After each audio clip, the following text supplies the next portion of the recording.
Hello, everyone. Thank you very much for being here.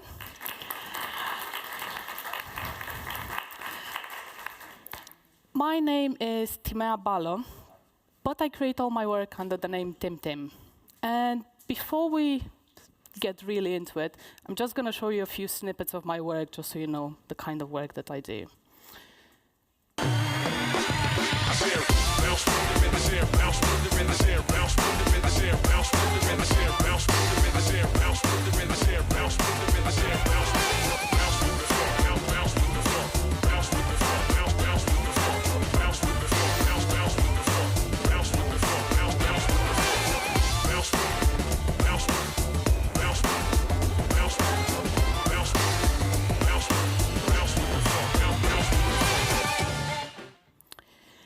Right, so that's just very...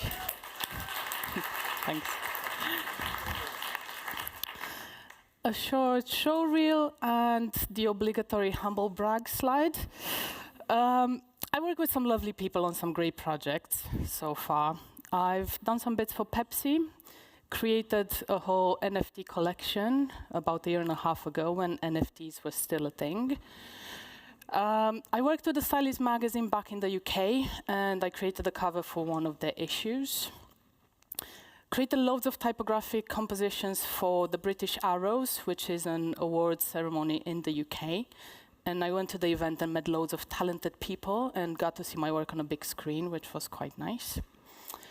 I did some bits for Hoka and worked with them on the first kids' shoes range collection, and we created some fun environments for the shoes. And most recently, I worked with Coach, who, for you who don't know it, they have like really nice clothes and bags. And I created some work that lives in some of the stores in America and China.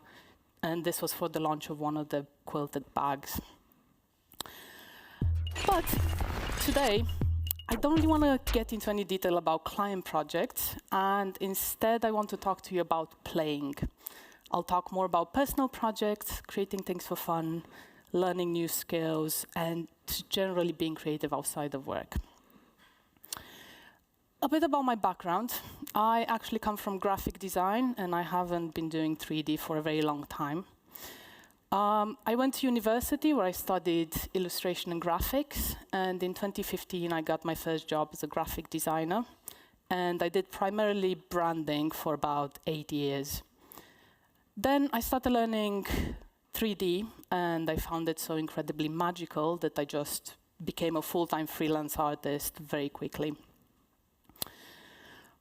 I think that one of the more interesting parts of my story is that I didn't plan on becoming a 3D artist when I started learning 3D. It was just something that I was doing in my spare time alongside my graphic design career. And I'll tell you a bit about how I actually got into 3D. So, ever since I finished uni, I always did more creative things outside of work. And I used to do this thing, I still do it, where I just take a piece of paper and I just write out everything that I'm interested in, things that I've seen that I want to play with, things that I'm curious about. And I found this list from an old notebook from 2020. And yeah, sorry for the really bad handwriting, you probably can't read that. But it's just a bunch of random things that are not necessarily connected to anything. It's just, you know, essentially creative hobbies. And I would go through these lists and just pick them one by one, try them out, see if I like doing it, see if I can learn anything.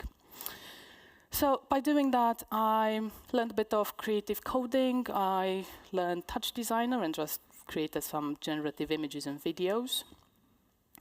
I learned how to build furniture. I built a chair, and then I played with some other materials to see if I can create any, sound structures. I tried to create gradients with LEDs, and I learned how to create very basic circuits and, play with Arduino a bit. I discovered that you can cut very, very intricate shapes with a vinyl cutter, and I became a bit obsessed with this. This was in lockdown, so I had plenty of time to do this. It takes ages to do this sort of thing. But I ended up doing loads, like loads, to the point where I actually sold a few because I had absolutely no use for them. I don't really like plastering my house with things that I did. And in exactly the same way, I picked up 3D.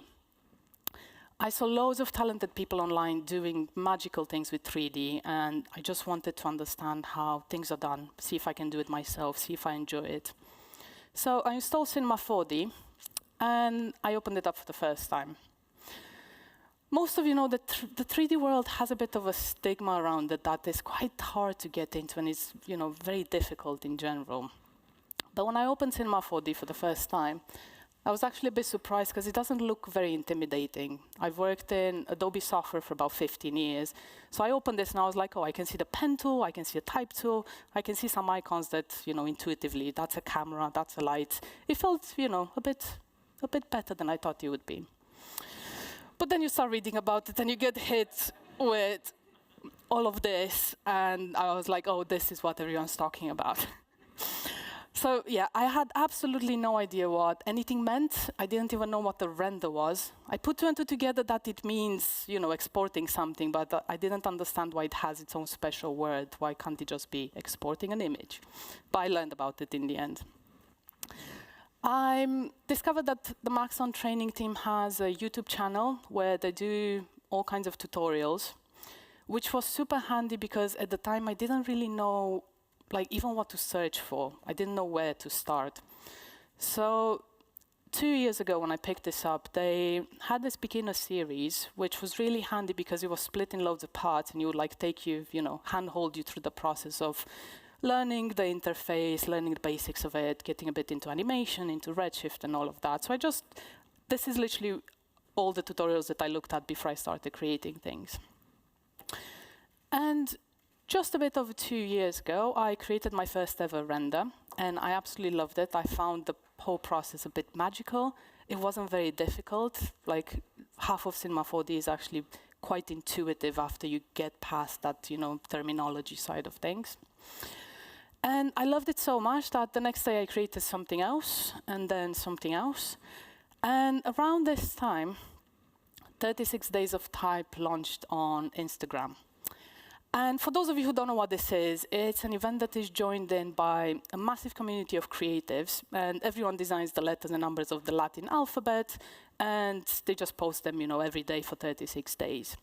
Unfortunately, this is now cancelled. It was meant to run this year, but they pulled the plug on it because it's too difficult to run on Instagram, and I am very heartbroken. But 2 years ago when I did this, I thought it was a really, really good thing to do and learn 3D at the same time. So I've set myself a personal challenge to take this on board and just do it all in 3D. So I started creating one letter a day. Most people tend to create them in advance because it does take a bit of work to do all of this. But I decided on the day to make them, so I actually had to do one a day, and I had to figure out how to do it as well because I didn't really know Cinema 4D. It was my 4th day in Cinema 4D when I started this. So after 36 days, I had all of them, but it was such a big effort to do this. I was juggling a full-time job. I was a graphic designer. I did this as a hobby. So carving that time each day to learn a bit and then create something hasn't been particularly easy. But to this day, I think that this has been the most beneficial project I ever did, because it changed the way that I'm creating things, and it changed the way that I actually see my work nowadays. There's a few interesting and unexpected things that happened during and after this project. The first thing was that I realized that tight deadlines actually cure overthinking. So don't get me wrong, I've had my share of tight deadlines, both as a graphic designer and as a 3D artist. But when there is a client involved, it's completely different because that comes with a significant amount of stress and pressure to perform, and generally a dreaded feeling that everything will go to shit. But when you apply tight deadlines to personal projects where there are virtually no consequences, you stop getting so worried about making mistakes, so you don't doubt yourself as much. So you're a bit freer to actually create things. And for me, the more I did this, so with each letter that I did, I realized that I started making decisions a lot quicker. Because, when there are no consequences for mistakes, there's no stress, so you can just keep going forward very quickly. The second thing that I realized was that repetition breeds discipline. And I know this is fairly obvious, but for me personally, I never did anything with this amount of rigor. So doing something every single day for 36 days was quite new to me. I always played with things, but I never really put such a tight time deadline on things. The first couple of weeks were really hard. It felt like a lot of effort to, have my creative day job and then come back after work, sit down and do more creative stuff. So that felt effortful. But after a while, that resistance started to subside to the point that by the time I finished the 36 days of type, it was almost a reflex. I would come back from work, have a little break, and then I would just like instinctively go to the computer and be like, okay, what am I doing today? And the last thing that I noticed was that sharing builds resilience. Posting everything online and realizing that it doesn't matter if what you make might not be the best thing is actually pretty great. It's quite freeing. And the more you do it, the more confident you become. I realized that I was more willing to try new things and create something in public, even if it was a bit crap. So this confidence was a bit like a muscle that I had to train. I'm not a very naturally confident person. It's something that I have to work on every single day. And creating things and posting them online really helps with that. So if you struggle with being confident, I do definitely recommend trying something like this.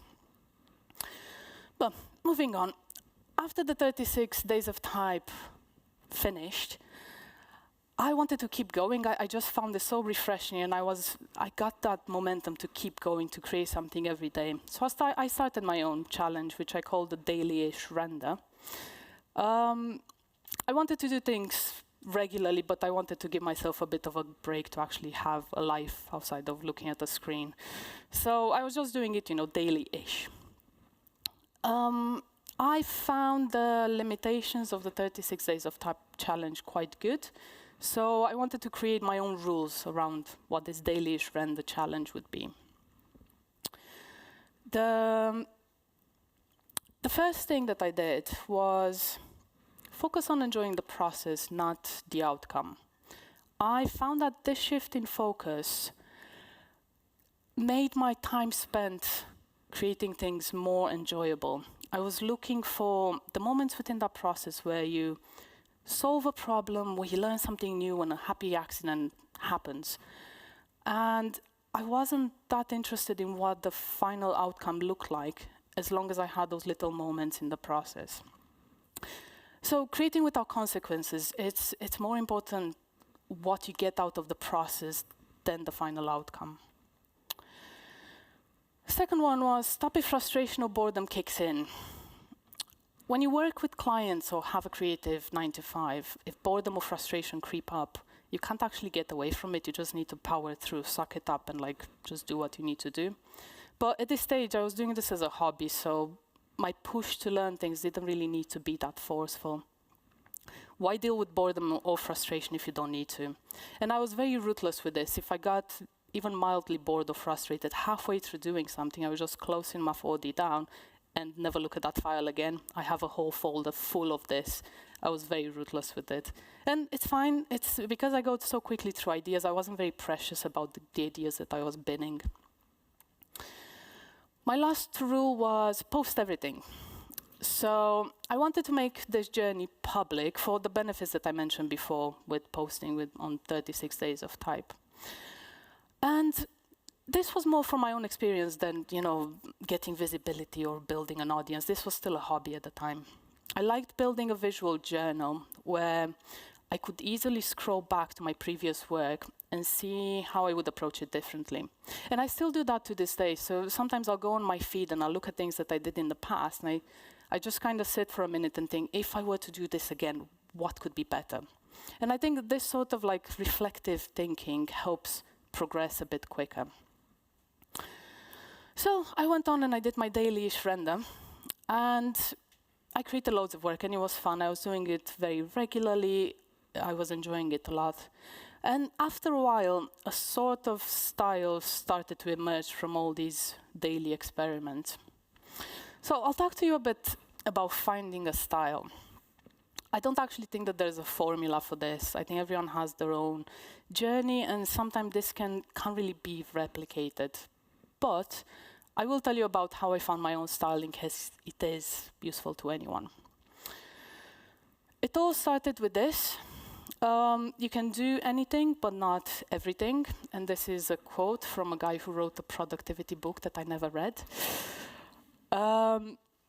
Quite early on in the process, I put a few constraints in place. The 3D landscape is so extremely vast. There are so many things and so many avenues that you can go down on.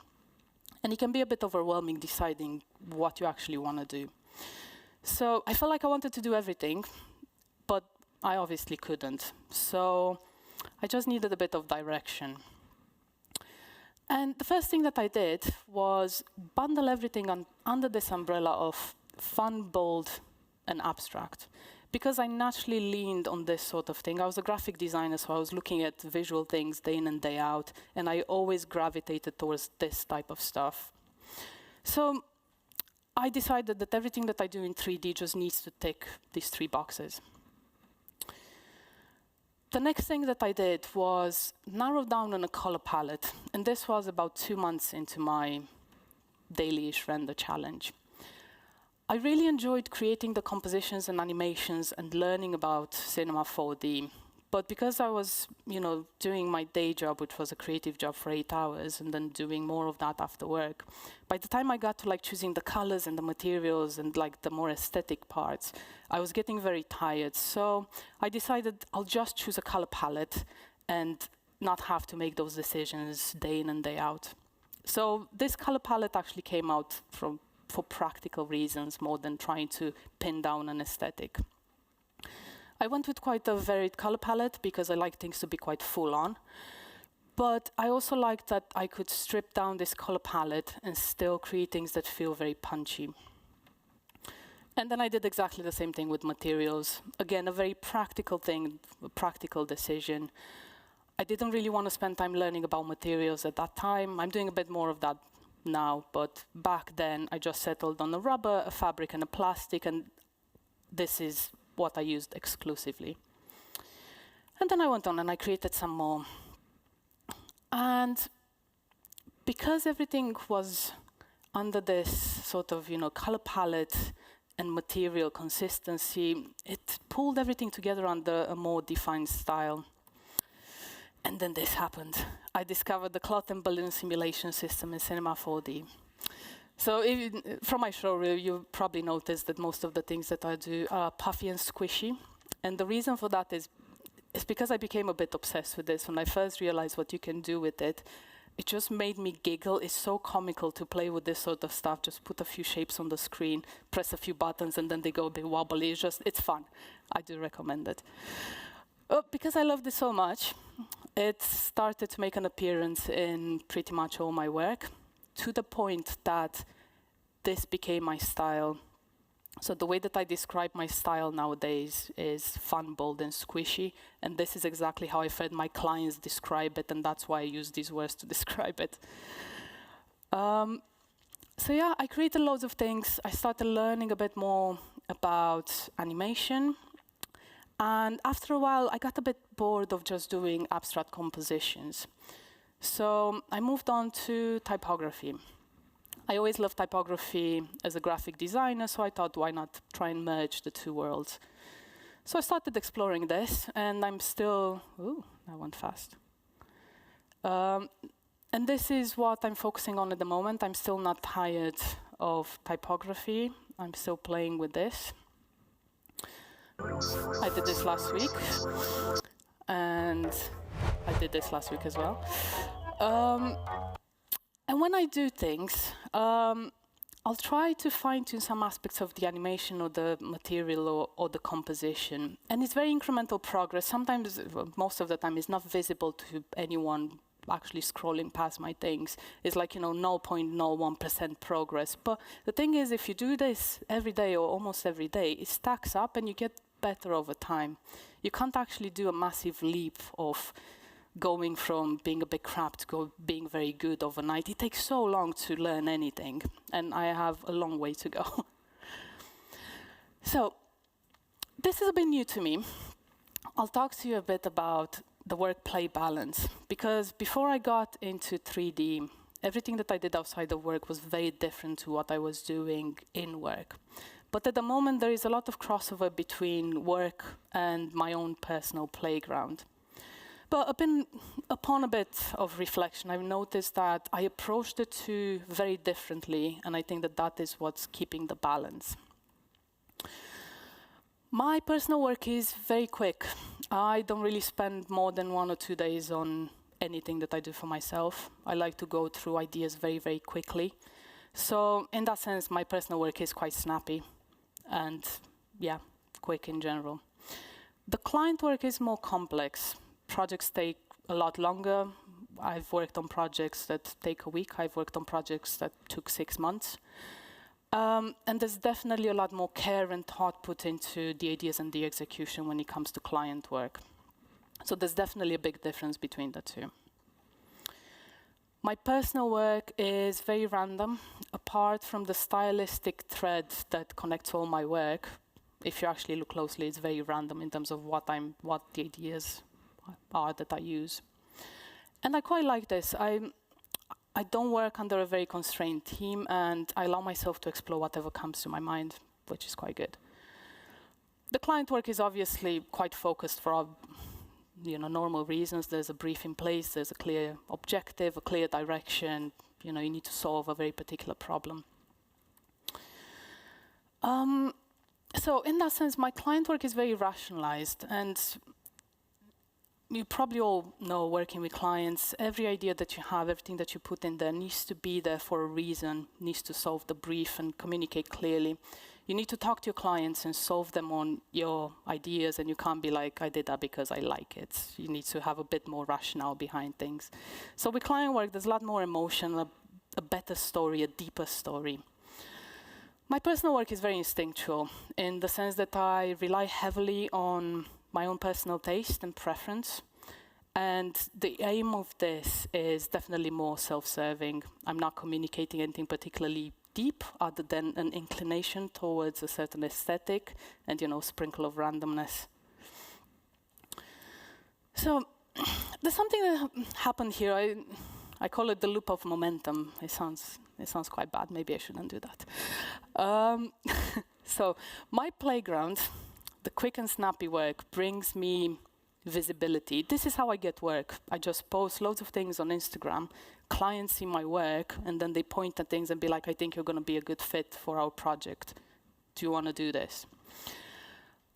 And then after I go through a stint of doing loads of quick and snappy work, I actually crave something a bit more complex, like a bigger project. So I take client work on. And usually by the end of a client project, I get back to oh no, now I want something quick because I've done this for a bit too long. I've been looking at the same thing for too long. So it's a nice loop because my client work drives my playground, if you will, and my playground brings me client work. So it works quite nicely. So going back to my personal work, because it's very quick and I need to go through ideas very quickly, I'll tell you a bit about how I actually come up with loads of ideas. And I have a very complex process of doing this. I finished this sentence. I think there's a lot of value in your own personal preferences, and it's worth exploring. I actually think that there is where the magic is. Figuring out what you like and just going for that without finding a rational reason for it. It's okay to like something without needing to explain it.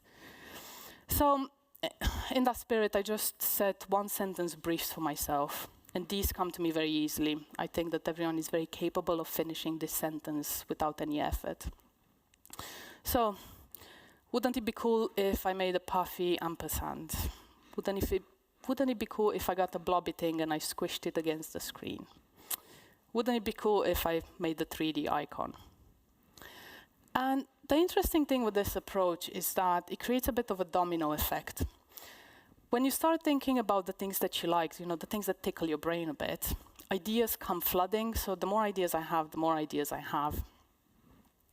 And I started capturing these. I like to put things down on paper very quickly. So when ideas come to me, I just write or sketch enough in this notebook that I have in front of me. And it's just enough for me to remember what I was thinking about, because I don't have the best memory. So if you struggle with a bad memory, this is a good thing to do. I also installed a corkboard behind my screen. Sorry for the messy desk. I was debating cleaning it, but this is more authentic. It's never cleaner than this, so I thrive in chaos. But now I have this corkboard, so I started pinning ideas as well. So it's quite good to see them all in front of me. I'll show you a bit of behind the scenes and how I take a crappy sketch like this to something a bit more finalized. I jump straight into Cinema 4D. When I work on my personal projects, I never really develop my sketches into anything more than those messy scribbles. I kind of like to figure things out by doing things. So with this particular thing, it was just a tangled mess. So I started with a cylinder. I took the caps off, threw that into a cloner with a random effector. So I just changed the rotation and the scale slightly, duplicated that cloner, and just interlinked them. And then I just threw some turbulence and the cloth tag on this. And you just kind of fiddle with the variables until things move in the way that you want them. It's a lot of trial and error to figure how things work and see what sort of effects you want. So once I have a simulation, I usually cache it. If I'm doing a still, I'll just find a nice, a frame that I like, rotate it until it feels right. If I'm doing an animation, I'll just render a portion of that. And there we go. As I said before, the colors and the materials are sorted. I don't really deviate all that much from this, so I don't spend a lot of time trying to get the right colors in, because that's already done. I always create new light setups for all my personal work. I haven't found one setup that works for all work, all compositions, so I always fiddle with lights. I have a very simple setup. It's just a 3-point light, a dome light, an area light, and a key light, and that is it. In the same way, this crappy sketch became this. At the time I was learning, I was just getting into animation, so I just created this. This became this. Every so often I'll create 1 or 2 compositions based on one sketch, and I'll see if I can improve anything. So I created the variation. And recently, I had this idea to try the colors and patterns that I use on real objects to see if I can create something that feels a bit more ownable. So give my style a bit more of a tangible context. I'm at a stage now where I'm approaching my 3D work through a bit of a brand building lens, if you will. So I'm trying to create some form of personal brand and see how far my style can stretch. What can I create before it becomes, not my style? So I created this. And I think this is one of the most popular videos I've ever posted on Instagram, and I think it's the most simple thing I ever created. It's literally, I just found the basketball object. I don't remember where I got it from, but it was free, and it came with UVs. I threw that into a Mo instance. I always use that because you can use effectors, and I always use effectors to animate things. I don't use the coordinate system. I threw a plain effector, and I just created 3 keyframes for the rotation. The first 2 keyframes create 1 full rotation, and I just, create a bit of ease in, ease out. The last 2 keyframes create half of a rotation just to transition to the next ball. I already had my patterns done because I have a list of materials where I've already created the patterns that are part of my style. So I just threw that on the ball with my logo. I rendered this out, and then I threw another material on this and then rendered it out again, and I just stitched them together in After Effects. And I rendered everything with a bit of motion blur. And that was literally it. So yeah, really good fun. The next thing that I looked at was this sofa chair. I was trying to figure out if my style works on furniture. And I created this.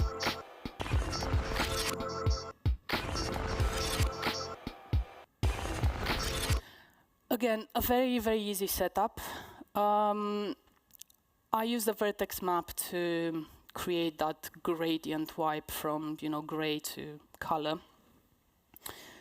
initially, I rendered it just like this, so just with the gradient wipe, and it felt quite static. So I added a bit of a wave that comes before the color just to add a bit more energy to the whole scene. And the way that I did this, it was literally just a bulge deformer and the box field that is animated with the linear field. So I'm essentially just saying everything that sits within this box gets a bit puffed out. And at the end, I threw a jiggle deformer after I did the bulge deformer, and that is what gave it that wobble at the end. So there's no simulation, it's only a couple of deformers and that is it. So when I was doing this, I also asked in the caption if anyone has any suggestions as to what I should try and do next. And Monkey Ninja suggested I try some Nike Dunks, and I thought that was a really good idea to try and do this on some shoes. So I found this on CG Trader. It was really just, it wasn't the pair, it was just one shoe, but I didn't really need more than this. Yeah, I threw it in Cinema 4D. It came with Octane materials, so I had to recreate everything in Redshift because I only use Redshift. But it was really easy, you know, just the leather and the rubber and a bit of a mesh type texture for the laces. Fairly quickly to do. I also used a few materials that came in the asset browser in Maxon, so I didn't actually have to create much from scratch. I started playing with the sort of patterns that I usually use, and I quite liked how I could apply it a bit more subtly on the sole of the shoe and the swoosh. But as much as I would love to wear these, they didn't really feel, you know, on brand, if you will, because my style is anything but subtle, so I think it needed to just be a bit more in your face. So I was still playing with this, and at the time, I was working on a client project, and I was kind of doing this in between rounds of feedback. And I got an email that they're going to be late with the feedback, so suddenly I had about 3 days of like free time. And it was right before April Fools. So I decided to, okay, let's try and make this into something bigger, and I'll post it on April Fool's Day as a real collaboration and see if it's believable. So I started coming up with some ideas of what this collaboration would look like, what is the world that this shoe would live in. As you can see, I am absolutely terrible at sketching. I probably can do it better if I take the time, but when I come up with ideas, for me, it's almost like thinking aloud. I need to like scribble things so quickly because otherwise I almost feel like I'm losing the idea. So this is the sort of mess that probably only I can understand.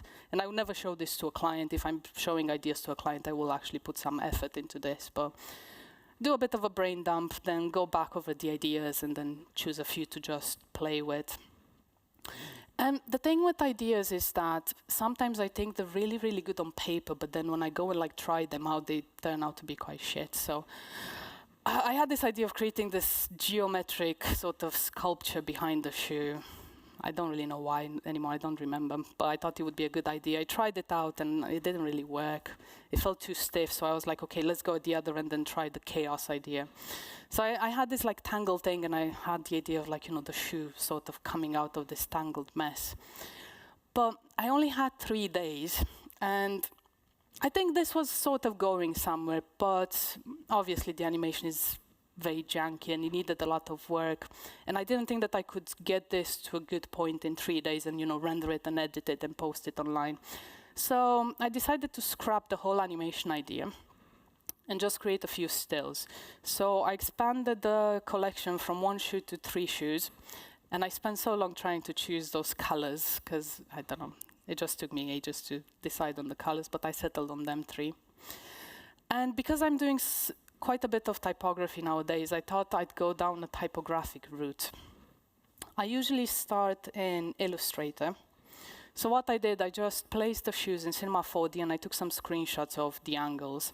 I only had 1 shoe to play with because I couldn't find the model for the left shoe, so it was a bit awkward to find some good angles.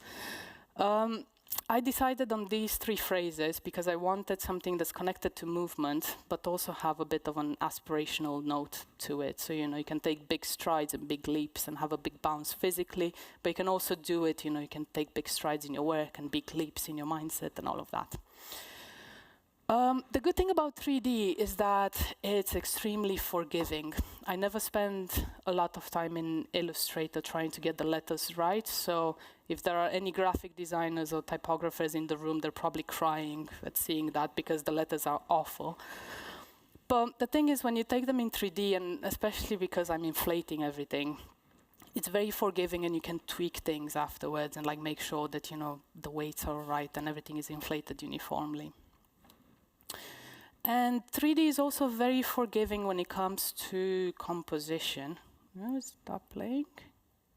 Yes. I wanted the bottom words to feel like they're sort of wrapping around the length of the shoe. But because you can play with perspective, I didn't physically have to like modify the curvature of the words. I just had to like place them to give the sense that they're kind of going around. So yeah, 3D is very forgiving when it comes to composition. You couldn't really get away with this if you're animating, but with stills it's brilliant. So big bounce happened, and then the other two. I also did some close-ups, because I tried to add a bit more detail to the materials, and I quite liked how that sort of subtle pattern, the raised rubber, looked like. I also added some snazzy tilt-shift blur in Photoshop. Did some collection shots. Started creating mock-ups because I used to be a graphic designer and this is what we do most of the time. Some billboards. I did the Just Do It tagline because I thought it would be quite cool and I could connect it to, you know, this whole stylistic approach for the shoes. And then I just did a 360 rotation to show, you know, all sides of the shoe. And I posted this online, and it made me very happy because quite a few people believed it was real. And it might be a bit delusional, but because so many people believed it was real, it gives me the hope that maybe one day it will be real. But yeah, anyway, it was really good. A few people did realize that it was April Fool's, but I got so many lovely messages of congratulations and when are these out, and I was like, never. But yeah, good fun. This is actually the longest personal project I've done in 3D. This is the only one that breaks the, you know, quick and snappy sort of format.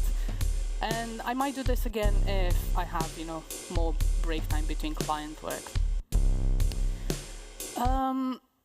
But going back to the work-play balance. So I told you how I've created that loop of momentum. God, I really need to stop saying that. So the loop of momentum. It works really well, so I found a really good balance with the workplace setup that I have at the moment. And I feel like I have a bit more mental space now to add something new to the mix in my playground and actually start trying a few different things in 3D. So I started doing this sort of stuff. As a graphic designer, I loved gradients. I loved them before they were cool. I loved them when they had their moment a couple of years ago, and I still love them very much now. There's something quite mesmerizing in gradients, and it's a bit like eye candy to me. So I started looking into how I could bring this into a 3D world. So this is what I started playing with. And I decided I'm doing this on a different account than my main one, because I think stylistically it's so different to what I'm doing with the Tim work, and I don't really want to confuse people. And I'm just doing this for fun again. I have absolutely no idea where this is going, but I'm gonna have the same approaches with 3D. So, you know, get going, then get good. Learn by doing, figure things out, and I'm not gonna worry too much about whether the work is good or not. I'm just gonna explore and then see what happens. And yeah, before I go, I'm gonna leave you with one more thing.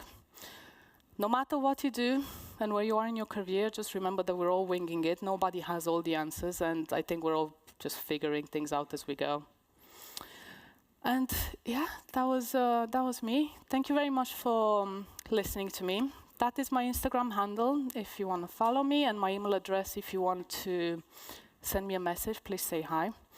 I came with some good mood stickers, which are there if you want to grab one on your way out. They're like on this edge here, and I think I have a few more here, so please help yourself. And Also, Maxon is giving away a Maxon 1 license, so if you want to be in the chance to win it, scan this QR code and register. And if you do have any questions, the Maxon team is in this room today, so find them after the talk and ask them all your burning questions.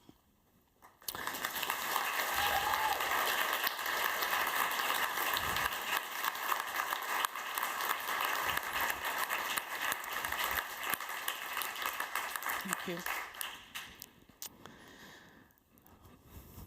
Yes? Thank you for the great talk. Super fun. I was wondering about, because you said that you have these texture patterns. Mm-hmm. Do you always use texture patterns, or do you sometimes also restrict materials or colors in any other way in your objects? I think it's mostly texture patterns. And you gave us a great talk about Maxon noise. So some of my patterns are created with Maxon noise. But I also create my own patterns, and I just do like texture maps. But yeah, it is literally just textures, yeah. Any other questions? Yeah? Thank you.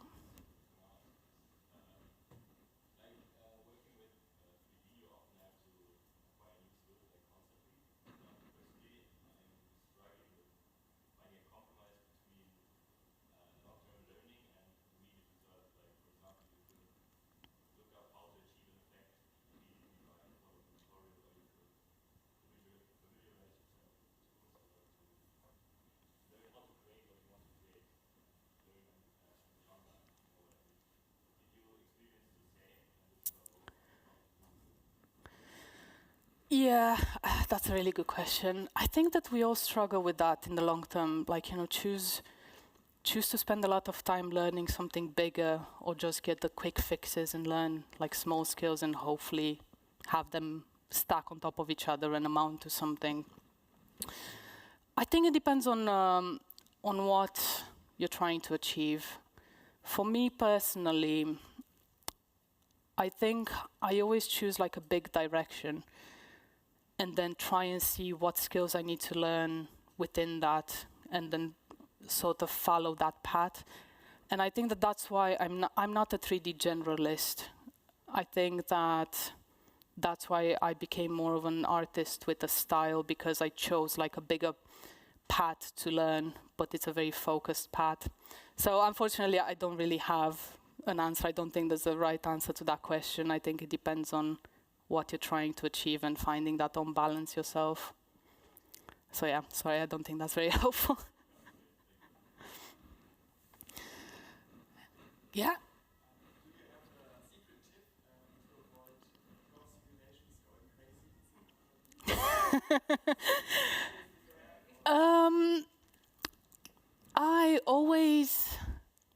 The things that I always work with to control my simulations are the bendiness, the stretchiness, and the target length. So those are some of the main settings that control how the simulations happen. And I'd recommend either reading the Maxon documentation or finding a tutorial that explains them in a lot of detail, just so you understand what happens if you tweak the sliders. So that is the first thing that usually helps in controlling the way that the simulations go. The other thing is the scale of your object and the density of your mesh. I'd recommend doing some very quick experiments with that sort of thing to understand what a certain scale of an object and what a certain density of a mesh does. Because I found that if you take a sphere that has a low mesh density and the sphere with a high mesh density, and you apply exactly the same sort of cloth simulations on, it behaves completely differently. So I think that's my best tip, like go through, find some tutorials that explain in a lot of detail what each setting actually does, and then play a bit with that. And then beyond that, just good luck. It's just a case of like trial and error. Go ahead.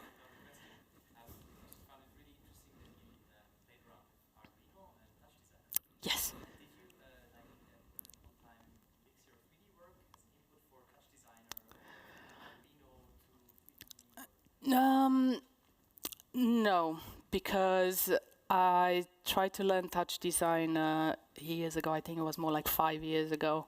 And at the time, I didn't really know anything about 3D, so that connection wasn't made then. But I might do that in the future. So, yeah. Same with Arduino. I never really touched 3D with that. Arduino was more for LEDs than graphics on the screen. Go ahead.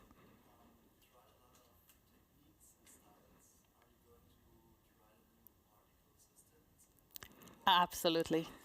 Absolutely. I haven't tried it yet because I just finished the client project, and usually I try not to update Cinema 4D in the middle of a client project because I found that sometimes it messes my other files or something unexpected happens. So that's probably what I'm going to do next week. And yes, I'm very, very excited about that. Go ahead.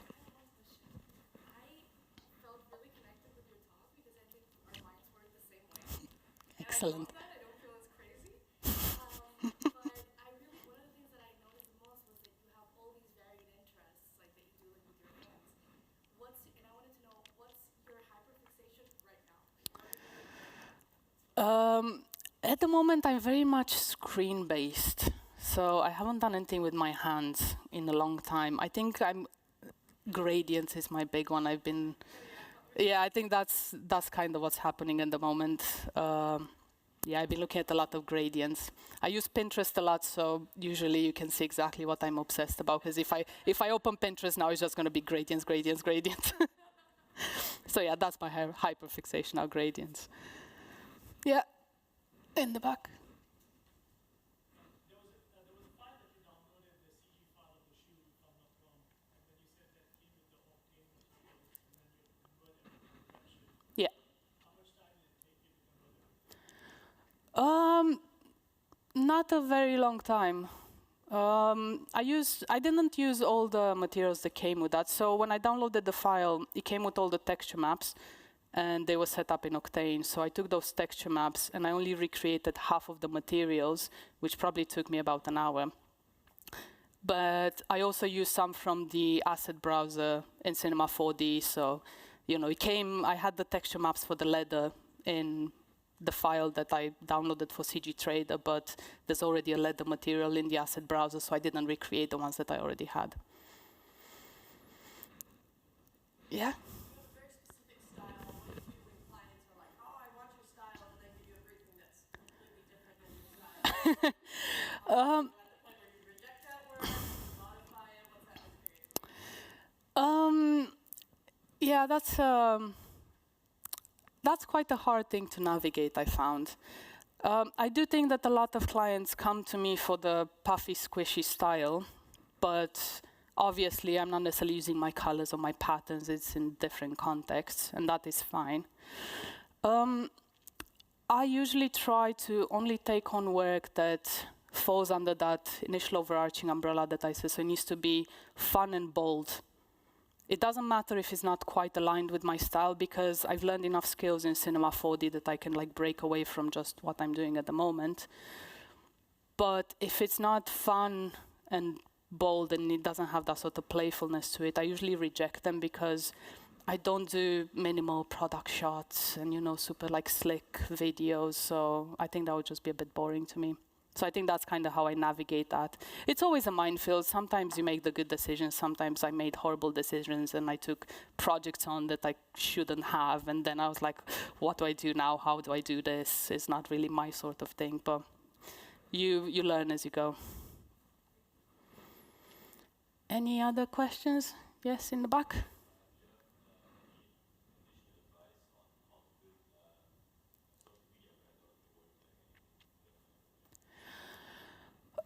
That's a bit of a tricky one, because I don't fully understand how the algorithm works.